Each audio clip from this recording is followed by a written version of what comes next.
It's the fantasy collaboration organised by Crafty YouTubers United. We are talking anything fantasy, and it is an international collaboration. Right, let's have another bit of a play with these fantastic colours from Toonpish Crafts and the Tiny Turner. These are the Chameleon and Holographics. Now, I've got a whopping big mould here, so we can get them all in it. And I do apologise, I haven't cleaned my mould. Sorry. Anyway, it is what it is. And I have got a complete mess of colours and brushes and things all around my desk here, so let's go for it. Now, down the spine, let's have a look at this colour. This is the copper gold. So we're going to get that down his spine and his claws, I think. So this will colour flip between copper and gold, and it will have the holographics as well. And we might start to see that because I have got weird lighting today. I've got sun coming in through my craft room window. I've also got an extra little helper here today, so anything could happen. My new cat, Lego, is messing about around my feet. If anybody wants to see more on Lego, his little rescue cat, then I've been putting videos on his own channel. So if you look up Lego the Rescue Cat, I'll put you a link. Anyway, he's around my feet helping. I might do you a Lego interlude in a minute. This mould's huge. The mould, by the way, is from Pouring Your Heart Out. I'm sure a lot of you have seen it before. This is version 2 of the huge dragon mould from Julie Cuts at Pouring Your Heart Out. And it is stunning. Unfortunately, I don't have any discount codes or anything like that for you on this. It's cost quite a lot to get it shipped from Australia, but she's done something very clever. Her designs, she's managed to make them lighter weight than the original big dragon mould, and therefore it costs a lot less to ship. Also, she's using less silicone because it's more lightweight, and even though it's bigger, and that means again it's a little bit cheaper to buy. It's a bit more affordable, but it's never going to be cheap because it's just awesome. Very special, very easy to demold compared to the original as well. Bit less detail, it's more stylized, so slightly less realistic looking, but absolutely gorgeous. I love him. Right, so we've got the gold in the claws. These colours will be available pretty much worldwide, I think. They're certainly shipping to America, Canada and so on, and of course the UK from July 2025. Keep saying 2024. I really need to work out what year it is. I have enough trouble with what day though, so you know, with me. Sorry if I sound a bit odd, by the way. I've got a cold. It's only a cold, but you know what summer colds are like. Rose gold green. Let's try this. I'm going to get a slightly bigger brush for this bit. And I think actually before I go any further, I'm going to get a bit of that colour. I'm going to get a bit of this colour back out because I think I went a bit too mad down here. There we are. Doesn't matter if a bit goes to where it shouldn't, because at the end of the day it's a dragon and colours will blend, won't they? Really should have cleaned this mould. I promise I'll give it a good clean after this. All right. Now, this colour, I think I'm going to get into his legs. I'm going into the front of his wings as well, and a little bit onto his body. I just need to bring you in on this. Let me do it like this. Hang on, here we go. And you see that colours. There's those colours. Look at that holographic going. Ooh, this is going to be so nice. Bring you back out. Right, I'm going to carry on with the rest of the colours then. I'm going to work my way around using all of the colours. I'll put you a link to the other videos where I've shown these off as well. I have done a video where I show each of the colours quite separately, which might be useful to you if you want to see them all individually. At the moment, they're only available in sets, which honestly, it is the sensible way to buy them anyway, because you get more for your money that way. But I do believe at some point they are going to be selling them individually. You can only get them from Toonpish Crafts, and no, I'm not on commission. Wendy at Toonpish did kindly send me a couple of extra pots, but I did indeed pay for these properly. I just want to show you because I'm so darned impressed. Right, so that goes to, let's have this one down his tail. And I will be blending from colour to colour. Now, these go colour flippy crazy enough as it is, but we'll be going even more colour flippy. So this is bronze, rose gold. Okay, now what should we go next? Let's have purple magenta. This is gorgeous. It's very purpley. And I think I want to do this in his face quite a lot. Now, any bits where I've decided afterwards, oh, I wish I'd done it, you know, a bit of the gold in there or anything, because I think that might be the case around his head. Then, of course, I can go in with a marker pen afterwards. Not a problem. And I think we're going to have this in the front of his wings as well. And we're blending across. And I haven't got so much of this one left because I've been using a lot of it because I think it's my favourite one. Oh yes, once Wendy has cleared the backlog of orders that I know she's going to have from the pre-order, I shall be ordering another full set of these. Can you see what the colours are doing down in this end here where the sun is? Right, this one is called Indigo Green Fleck, and I think I want this for the remainder of his body. Now you'll notice I'm not bothering to clean my brush in between because colours are all going to blend and mix anyway. And this is going to use quite a lot simply because it's a huge mould, but you'll be surprised just how far this goes, this stuff. It's pretty incredible. I will certainly still have some left in the pot after doing one of these big dragons, maybe, I don't know, 3 or 4 times probably. I bet one of these little pots will be enough to do the whole dragon in a solid single colour if I wanted to, and have a bit left over. You see, I'm going quite liberally with it because I'm hoping that I can kind of keep brushing around and I won't have missed any bits. I'm going to go around with a big fluffy brush afterwards. And we want some down into his tail here as well, I think. Anybody else excited to see this once the sun hits it outside when it's all finished? I know I am. I'll be putting it out in my little dragon water feature as usual. In my favourite little glamour shots filming area. But we're resin in as well. Right, so we've got turquoise pink. So we're going to have a little patch of this here, because I think that'll blend the purple through to the rose gold quite nicely. I think we'll have a little bit of it at the front of the wings as well. Like again, we're going to flick it across, blend it. I like to blend a bit. So we've got 2 colours left. So I'm going to blend the wings across with these. We've got green mauve. Oh, yeah, that one's lovely. Look at that in the pot. Can you see? Gorgeous. So again, we're going to just take that across the wings. And then the final colour will go into the base of the wings. Into the, like the tips rather. And also I'll use that final green to do the, I don't know, I tend to call it a splash coat. I don't know what I call it that for really. But I do tend to go all over the whole mould afterwards with one of the colours. That is simply to make sure that I haven't missed any bits. And of course we are going to be filling it with black. So now let me talk to you about this collaboration then. It is the International Crafty YouTubers collaboration for summer 2025. And the theme is fantasy, so you know, why not, eh? The colours don't get much more fantasy than this, I think you'll agree. Light green, dusky blue. There's this one. Get it in the sun again. Woohoo! I'm going in for a big brush now because it's going to go everywhere. So we're going to be quite liberal with this. Hopefully it'll pick up any bits I've missed. So if you ever want to join in with one of these collaborations, just give us a shout. There will be a key name for whichever collaboration it is. For this one, it's me or any of the members of Crafty YouTubers United. But just drop us an email. You'll see there's a launch video with these collaborations telling you who to email to join in. Everyone is welcome to the Crafty YouTubers United ones. Everybody who are a crafting or arts YouTube channel. So whatever the size of your channel, big, small, it could be your first video or it could be like me, like about your 500th. Doesn't matter. It can be short, it can be long, it can be in whatever time zone you want to be in. We're really not fussy as long as you're having fun. And then, of course, what we do end up with is a one hell of a playlist for all the lovely viewers to have a darn good binge watch and see what everybody has done. This being the Midsummer Fantasy themed one, and truly international, and it's proper open invite to absolutely everybody, then I hope we should have a massive array of very different projects for you. If you look out for something really different, have a look to see what Johnny Dark has done from Dark Art. Does stuff that's like bosses I've ever seen. So just a little tip for you. You might want to take a look at him in particular.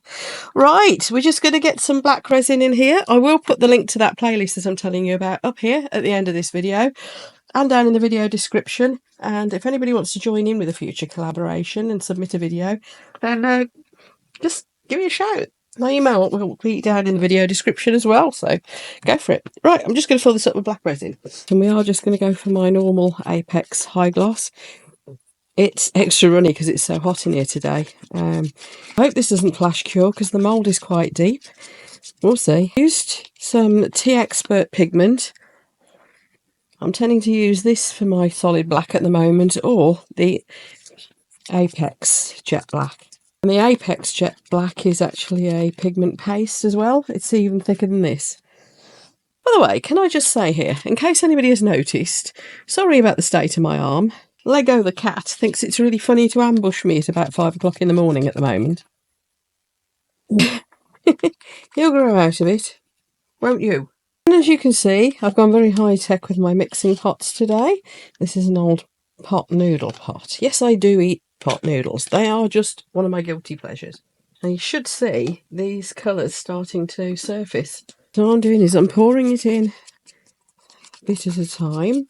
Resin has gone really thin because it's so hot in here. Much on. Put you the links for everything that I'm using, however, down in the video description below. And enjoy. Honestly, I can recommend all of this stuff. And yes, I know it costs a small fortune to get one of these big dragon moulds to the UK.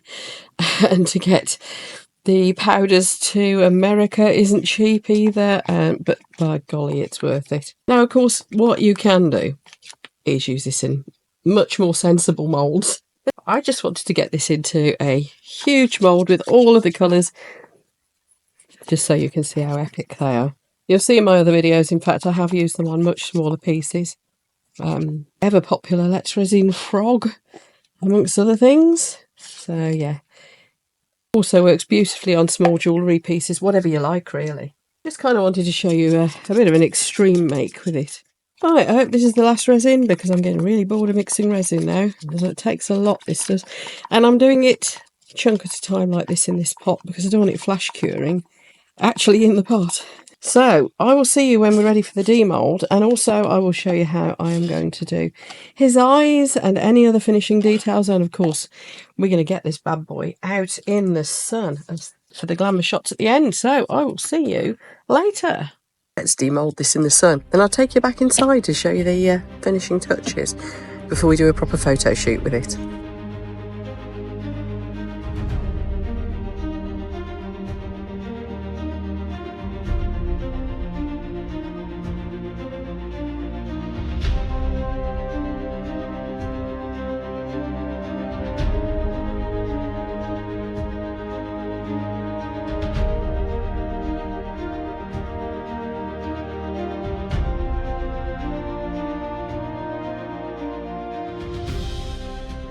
Finishing touches time. We're going to use some gold and we're going to use an alcohol pen as well. And people have been asking me about this. I've shown this on videos before, so forgive me if you've already seen me do this. But people have been asking about it a lot, so I wanted to do a bit more of a talkie on the finishing details for things, using chrome markers and alcohol pens. So chrome markers, they vary a lot. You can get satin finish ones, which I rather like. Let's Resin seem to have it nailed at the moment. But I know you don't always want a crazy chrome effect. Hence, I've got the Create and Bloom pens as well, which are stunning. And all we're going to do is colour in the tips. Now, there's lots of brands of these pens out there. So what I've ended up doing is buying a lot of them because they all have different properties. And so it's worth experimenting and learning which each of them does. Sorry again about the scratches on my arm, by the way. New cat syndrome still. He's getting better though. But yeah, so very often I want that stunning sort of antique satin effect that you can get with some pens. So the Create and Bloom new range of those pens is just beautiful. And then sometimes I want this effect. So learn which each pen does. Now all I'm going to do is skim across the raised areas. So just creating an extra highlight. Many of these pens, by the way, need you to give them a good shake before you take the lid off. You know how I've made that mistake from time to time. And pump the tips a little bit to get them working. They do last a reasonably long time, but of course they are a liquid paint. They're not acrylic, so they're not going to come off easily. But because they're a liquid paint, obviously they are going to run out eventually, but they do last quite a long time. So that's what I tend to do, just pick out some highlighted areas like that. It takes a little while to dry because it is solvent based. So I'm watching where I put my fingers. We're going to go around his face as well. Let's just move you in a little bit. By the way, if the lighting looks different, yes, I am in the kitchen again and filming with my new top-down filming rig, which probably isn't... I could do with taking it up a bit higher, I think. I'm learning to use it. If anybody wants to see the reviews of the filming equipment that I use, my other channel, YouTube for Grown-Ups, I am actually putting a bit about it on there rather than cluttering up this channel with it. I'm saving the eyes till last because I find I need to manhandle him a little bit more for doing those. So what I want to do is let these dry and then we'll come back and do the eyes. So these are paint markers and it is alcohol based and it is solvent based, not acrylic. So it shouldn't come off in a hurry. And probably not great for kids to use, by the way, as well, because it's solvent based. But with these you do get a mirror shine. Depends on the surface that you're working on, by the way, to just how mirror a finish you get with these. So on a shiny resin like this, you do get this nice mirror effect. Right, I'll be back in a bit. We'll do his eyes. Right, we're back to do the eyes now. Yes, back to the topic of the pens. I do sometimes use acrylic markers for doing this as well, but when I do that, I tend to put a little top coat of ultraviolet resin over the top because that'll make them shiny and also it will seal them in. So you can do that because acrylic markers, if you get good quality ones, do work quite well on resin. However, because these are solvent based, you don't really need to. You still can if you want a domed glossy effect over the top, but you don't absolutely have to. So for the eyes, I'm just going to give them a good colour in. See how nice and mirror finish that's going. Looks like bits of... Still get it on my hand. It does take a while to dry. That's the thing with the acrylic pens, they dry a lot quicker. These take their time, especially on a completely non-porous surface. You're literally waiting for the solvents in the pens to evaporate. So clearly that's going to take a while too. So we're going to leave it a bit again and I'll be back when that is completely dry. I might put a second coat on, though looking at it I probably won't need to, but we'll see. And when it's dry we're going to use an alcohol marker. Now I know if I use a Sharpie or an acrylic pen you get matte finish to your colour, even to the black that you're using to put the pupil in. However, if you use an alcohol-based pen, and these are the Spectrum Noir Illustrator alcohol pens, and you can see this one's going to be tatty. I've had it a long time. Probably need to replace it soon. It dries actually shiny if you're on a shiny surface. So I'll show you that in a moment. This is a double-ended one. And you'd think that end would be better for this sort of thing, but I actually find the brush tip end is. And again, as soon as this is dry, I'll show you why I find the brush tip end better. Right, that should be cured. Let's have a look. You can soon tell, because if your pen doesn't go on it right, then you haven't left it long enough. So, close up. And here we go. I'm going for the centre. And this is why I like the brush tip, by the way. You can go press more, then press gently, and you get a nice shape like that. It's a bit like using your watercolour brushes to do leaves, that sort of thing. So this one's a little bit harder to get to because of where it is, but let's see if we can do the same thing. So gently, then more pressure, and then gently. See? So you get like a... You can go over it again as well, look. Do the same again. Oh, so gently, more, then gently. So you get more of like an elliptical shape rather than just a line. Does that make sense? Now, like I said, if you want to, you can go over it again with some UV resin. Give it a shine. I'm not going to because I think I quite like it as it is. I'm also going to go around his mouth. And again, because these are solvent-based pens, being alcohol pens, we're not going to need to go over the top with anything. I think this one is perhaps running out a little bit now. Going to need to get some new ones, as I said. I just ordered them from Amazon. They are also available from Crafter's Companion in the UK. But I think, is it their own brand? I'm not sure. Spectrum Noir do a whole load of different... They do metal flakes, those are gorgeous, and glitters and things. And these pens, there we are. What do you think of him? I think I might make him look a little bit more mean by putting a little bit of the black over the top of his eye as well. Just a little bit. I think this pen's had it. I think we're on to a new pen. But there we are. Right, I think more sunlight shots are needed. So I hope this has helped. We've done the actual make and we've done the finishing touches, a more in-depth look at how we do those. And oh my, these powders. Do watch the rest of the Summer Fantasy collaboration. This here showcases my favourite new release product of the summer for resin crafters, and that is the Chameleon holographic powders. And of course the other crafters will also be showcasing fantasy stuff that is summer related in one way or another. It's going to be varied, it's going to be amazing. So watch the playlist here, and also there's a link down in the video description. See you for the next one. Bye.